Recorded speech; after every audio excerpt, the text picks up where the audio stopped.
Okie dokie.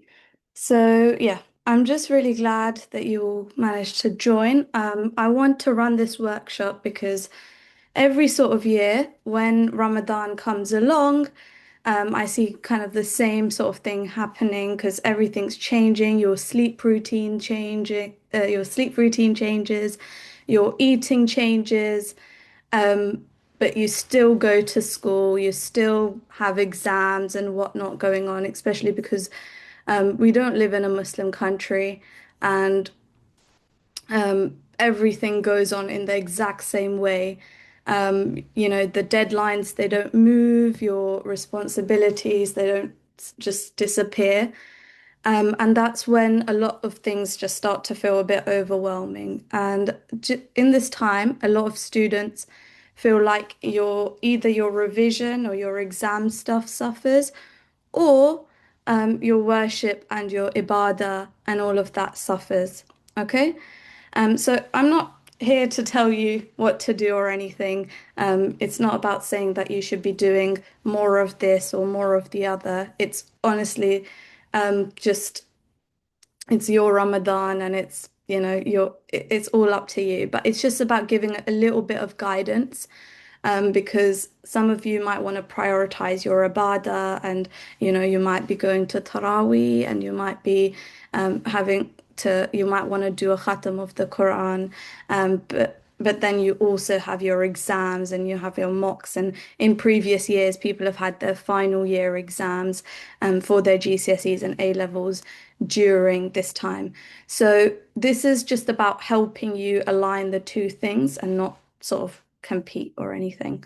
Um, so just to sort of start off then, can you give me on a scale of 1 to 10, how productive do you usually feel in Ramadan? So 1 being like I'm always exhausted and lazy and barely function, and then 10 being like super focused, um, academically and spiritually thriving. So I just want to see. Okay, my main is a 6. That's good. Zainab's a 6 as well. Yeah, so you use it well. Yusuf's a 7. Good. All right, awesome. So um if you put sort of, what we've got so far, 6 or a 7, it means that you're doing things right, which is really good. And something which I recently came across that kind of shook me is, um, if you live to, let's say, the age of 60 to 70, you only get to do that many Ramadans, because it's once a year. So time just passes and you don't get unlimited Ramadans. But it's just about how we can build habits to make it work around, so to make our life work around Ramadan. And in a few years, you might not be doing your GCSEs or your A levels. You might be going to university and managing that alongside Ramadan, or working a 9 to 5. So basically learning to balance Ramadan with your responsibility. It's not just a, 1 month thing that you're going to do and forget. It's going to be a life skill. Um, and so doing it right is really, really important. And the reason that I asked you that question is because if we enter Ramadan and we begin, um, when we're entering Ramadan, we should begin with something called muhasaba, which basically just means self-reflecting. So you're coming into a really important month in Islam, and it's not just about like, oh, I'm just randomly gonna in one day be able to change so many different things. It's about sort of reflecting about where you are spiritually, where are you academically, what's draining you, what strengthens you. So when we reflect over, previous Ramadans, it builds sort of awareness in us, and that's really important to sort of so it's really important to put our intentions down and what we want from our Ramadan, because that is going to actually help you to transform and change a lot of things as well. Now, the next thing is that In Surah Al-Baqarah, Allah subhanahu wa ta'ala says that fasting has been prescribed to you so that you may attain taqwa. And when we take the word taqwa, so I do Arabic as well, so taqwa is often in English translated as just being God conscious, right? But practically, taqwa is like it's your self-control and your discipline and how you regulate yourself.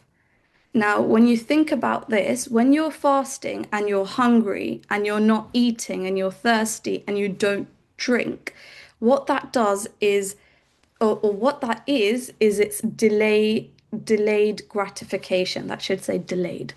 And delayed gratification, it's the same muscle that stops.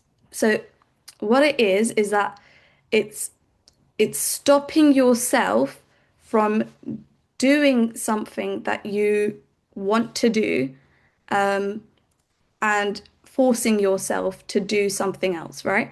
So the same muscle that stops you eating when you're hungry is the same muscle that helps you revise when you're tired and you don't want to, or that stops you from scrolling for hours on TikTok and Instagram.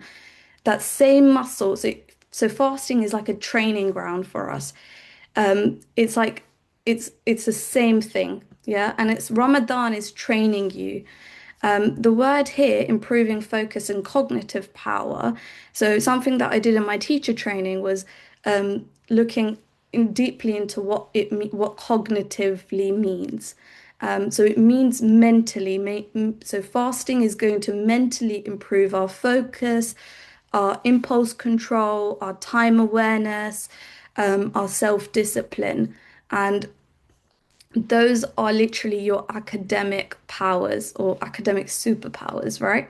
So instead of thinking, okay, Ramadan just makes everything in my life so much harder, is that try and think or shift your perspective to thinking that Ramadan is actually building so much discipline in us that it's going to make me better in so many different aspects of my life, not just studying, or not just worship. Now, here's something important. This looks like a physics wave slide that I do, but managing your energy. So Ramadan, it doesn't remove your energy, it just redistributes it in your day. Because what your energy, like the amount of energy you have, it works in waves. Um, so I have a question for you guys. What in Ramadan, when do you think your brain is the strongest? Yeah. Or for you personally, when is your brain the strongest?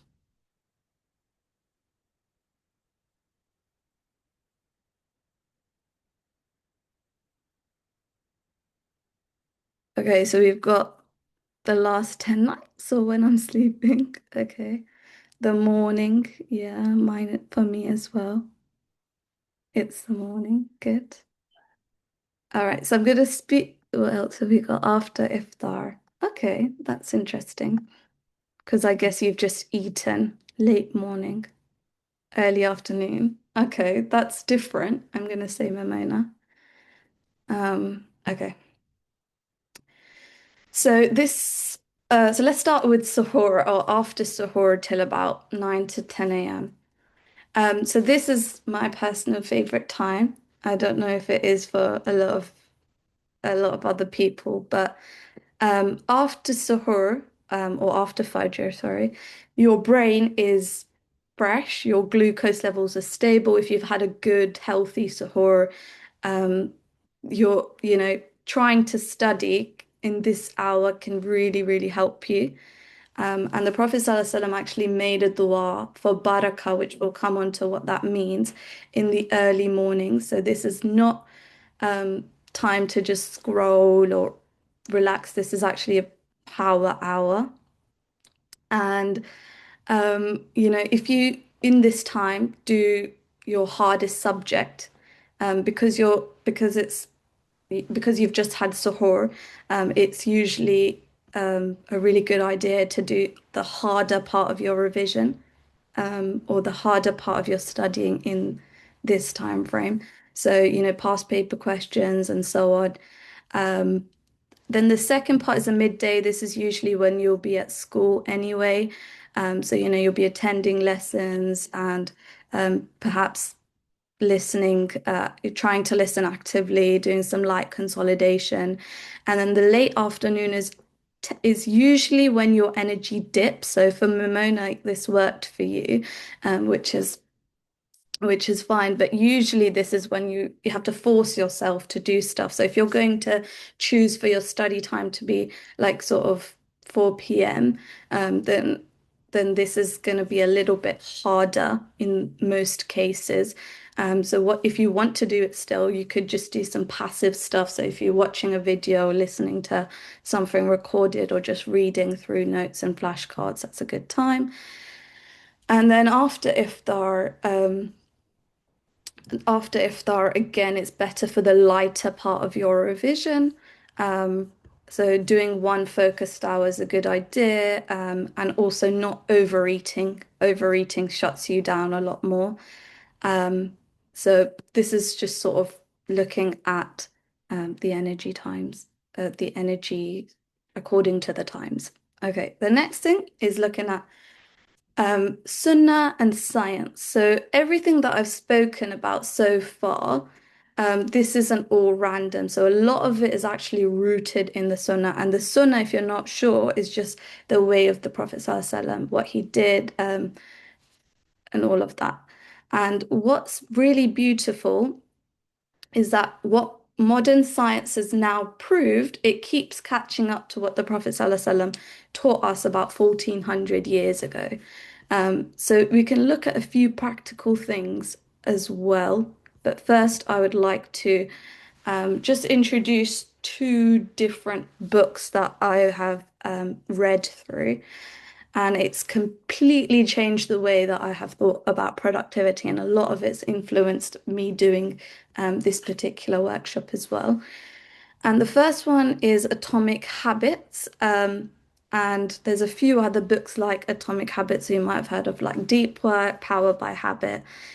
Not sure how many people on the call probably like read through productivity books, but I do enjoy it. And the second one is Productive Muslim, and this is by Muhammad Faris, who's really, really good. And I think you guys should look into him.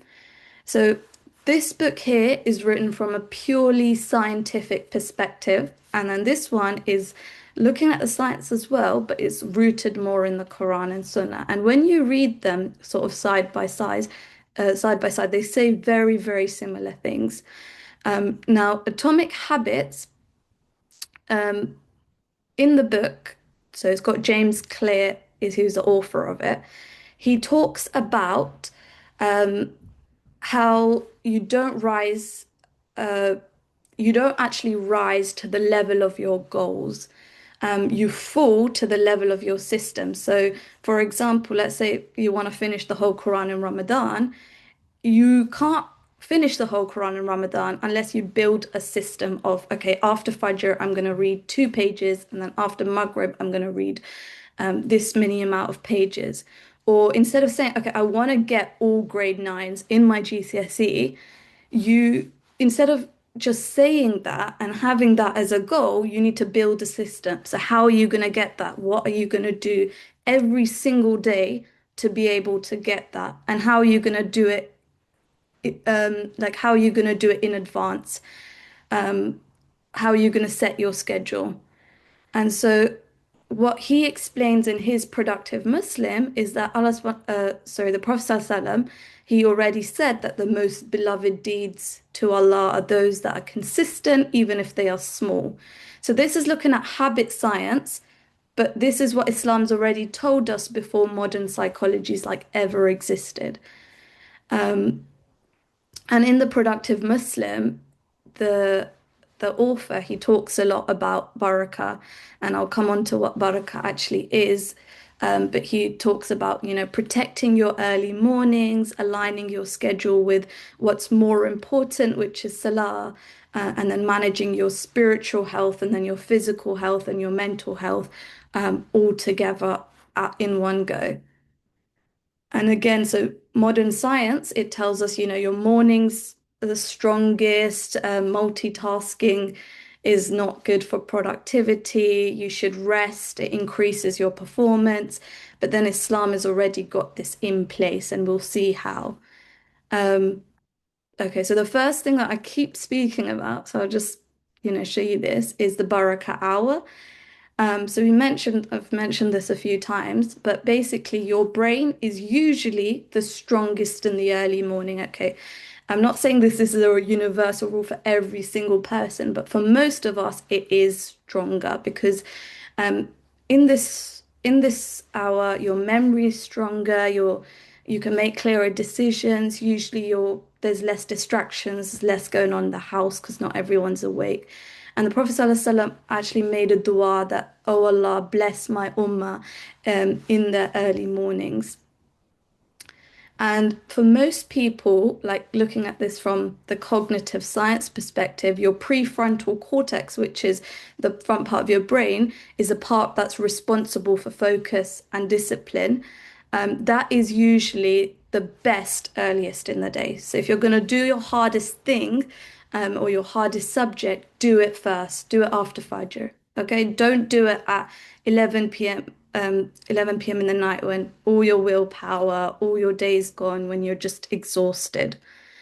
And then the second thing is a power nap. Now, this is obviously really hard to do in the time that it's sunnah to do it in, but if you could even do it like after school, taking a short 15 to 20 minute nap, it can boost your alertness, it can improve your memory, your consolidation, it restores your focus, it reduces like all your fatigue from the day. And so even scientific studies have shown that they really, really improve your learning and your recall. And it literally splits your 2 days, splits your day into 2 days. Um, so if you could take it after school, amazing. If you're going to be on half term next week, you could take it before or after Zohar time, which is like the best time to take it. Another thing is looking at another really powerful technique is walking while doing light revision. So like taking your flashcards, or reciting some Quran, or looking at just definitions and things and key facts. Because what your movement does is it improves your blood flow to the brain, which helps your focus and retention. Um, so instead of just scrolling through TikTok or Instagram, which can take so long, um, just walk around and make it fun for yourself, going through like a set of flashcards or something. And then the 3-day rule, which is a memory technique that works really well. So if you learn something new, review it for 3 consecutive days. Day one, learn it. Day two, review it. Day three, test yourself or teach someone. It's going to strengthen any type of repetition strengthens your neural pathways. Um, and one of the most powerful ways to lock something in is teaching someone else. So teaching your sibling, explaining it to a friend, it just helps organize information clearly in your brain. Um, so Ramadan's likely to start midweek next week. So don't just wait for the first fast to adjust everything. So start mentally preparing now. You could potentially do a voluntary fast before Ramadan, or you could practice doing some studying when you're still hungry, or slowly start adjusting your sleep. So if you're going to do Taraweeh, or if you're going to do extra Quran reading, then start creating those routines. Reduce your screen time, reduce like if you guys have coffee like me, start reducing the coffee intake as well. So it's not just like a shock to your system.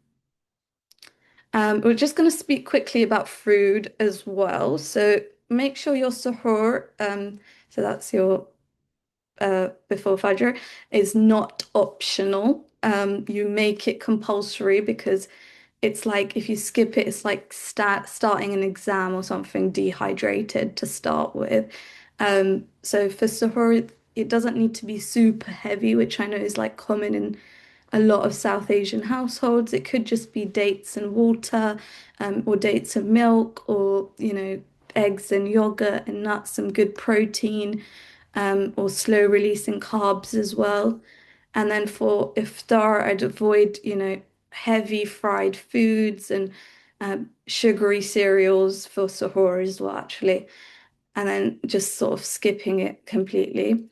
And then iftar, I'd say don't overload your stomach too much, because when you overeat, your body diverts blood to digestion, and then your brain just shuts down, and you get all sleepy, and you just waste the time after.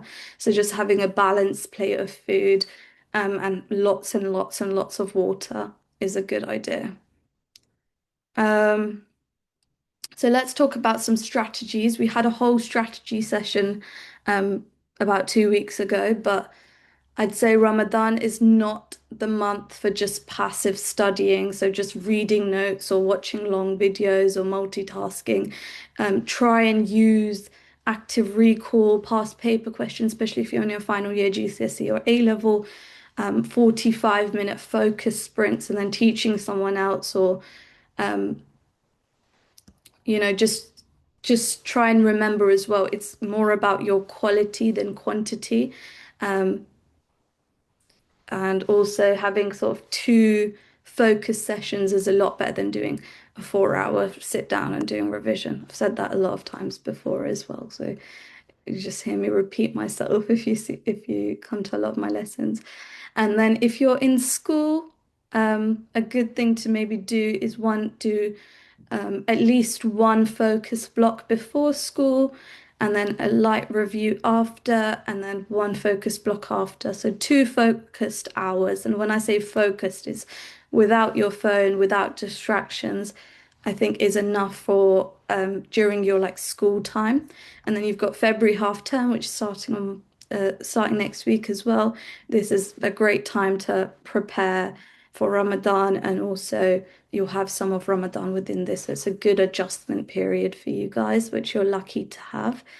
Um, and then also, you could just screenshot this. So, just recommended, here's just a few recommendations for like du'as that you can ask. And remember that your studying can actually be worship as well.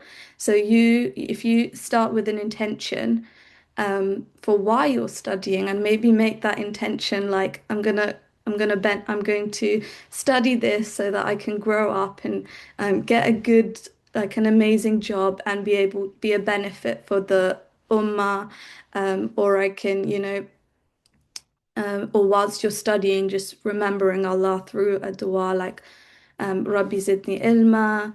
Um, there's another one here that says Allahumma la sahla illa ma ja'altahu sahl, وأنت تجعل الحسن إذا شئت سهل, which is just like there's nothing that is so you only Allah makes things easy for you basically, and there's no one else that can actually make things easy for you. And then also just like sort of when your motivation drops, shorten the session, change the subject, and don't be guilty for resting as well, which is so important.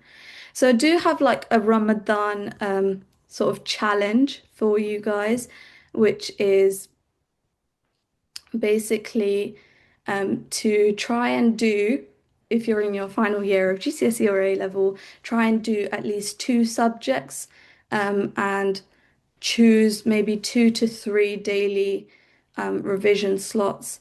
And just remember that studying isn't just about time, it's how you use that time as well. So try and be more consistent rather than doing lots and then burning out. And then just as a last thing before I show you the thing is that if Ramadan is going to build the discipline and improve your self-control and strengthen your focus, then it's a month which will actually make you become better at whatever you're doing rather than weaker at it. And so I just want you to think about your intentions for a while. And then I will introduce you to a short planner which I've created alongside someone else.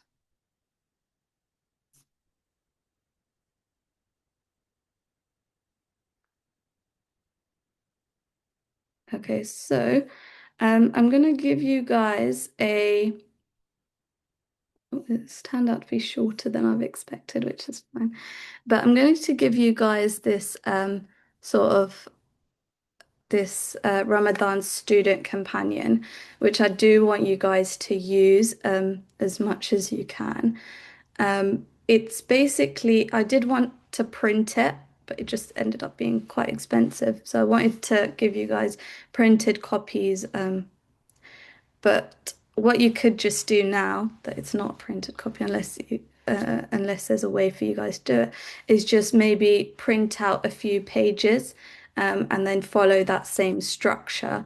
So it's just going to explain, it just explains the importance of productivity in Islam, with a hadith about take advantage of your five before five, which is a hadith which really, really resonates with me and I really like it. And then it tells you how to use this planner, setting an intention, so a niyyah about what you want to do. Um, what is your personal intention, both academically and also spiritually, and then writing these goals down. Because when you write goals down, this is what Atomic Habits and reading all these productivity books has done for me, is that writing things down, it helps stick in your memory so much more. So you've got like your spiritual goals, your study goals, your personal goals. So a spiritual goal could just be, I want to, do a khatam of the Quran in Ramadan. A study goal could be that I want to do 2 focused hours, 45 minutes each, no matter what, on every single day of Ramadan. And then an interpersonal goal could be I want to, be kinder to my parents. I think that's a really nice one. Help them out, and I want to give charity that could come under spiritual as well. So you can decide. And then a little Ramadan planner where you could just write a verse of the day, a verse of the Quran, what you recited, what type, how much ibadah you did, and how much water you drank, and what you're grateful for, and then plan your study as well. So, what are your goals for each day? How are you going to structure your day as well? This is built for school, so like it says 9 to 3 for just one block. And then just writing at the end of the day as well, what you did, what you could have done better. And like if you, for example, just lashed out and got angry, how you could make that better the next day. So self-reflection every single day can help you so, so much. Okay. So I will just stop there. Hopefully it was somewhat beneficial. It might not have been, which is completely fine, but hopefully it was somewhat beneficial. And then if you guys have um, any questions, that would be great. And if I could get every single one of you to write your email in the chat, even if I already have it, that would be really great. So I can just send you the planner. So that's just, yeah, Yusuf. So for this planner, it's like a 100-page planner. So I'm going to have to send you a PDF version. If you could just send the email that you want it at in the chat, that would be great. Okay, perfect. Any questions as well? Um,